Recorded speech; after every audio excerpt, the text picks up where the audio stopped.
একটা মাত্র ভুলের কারণে গাছটাকে তুলে ফেলতে হলো, আর গাছটা তুলতে গিয়ে তো আমাদের পরিস্থিতি একদম খারাপই হয়ে গেছে। গাছটা না আমি পাশের বাড়ির ছোট্ট একটা ডাল এনে বসিয়েছিলাম, আর 1.5 বছরের মধ্যে গাছটা দেখো কতটা বড় হয়ে গেছে।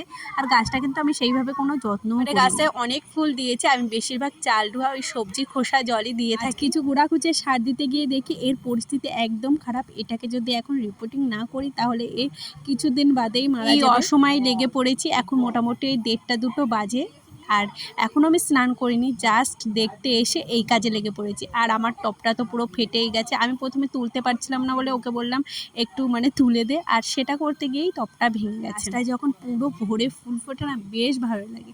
যাই হোক, আজকে আমার পরিস্থিতি ভীষণ খারাপ, ইচ্ছাই করছিল না। আর বেশ কিছুদিন আমি বাড়ি থাকবো না যেহেতু, তার জন্য ভাবলাম আজকে যতই কষ্ট হোক আজকে আমি গাছটাকে ঠিকঠাক করবো। একদম ইচ্ছাই করছিল না এই টাইমে গাছটা ঠিক করতে। আর আজকে বিকালে আমি বাড়ির থেকে বেরিয়ে যাব, এছাড়া আমার হাতে কোনো সুযোগও ছিল না। বেশ কিছুদিন বাড়ি থাকবো না, যার জন্য গাছটা যদি এর মধ্যে কিছু হয়ে যায় তার জন্য যতই কষ্ট হোক গাছটা লাগালাম। আসতে হবে, আসি, দেখা হচ্ছে নেক্সট ভিডিওতে।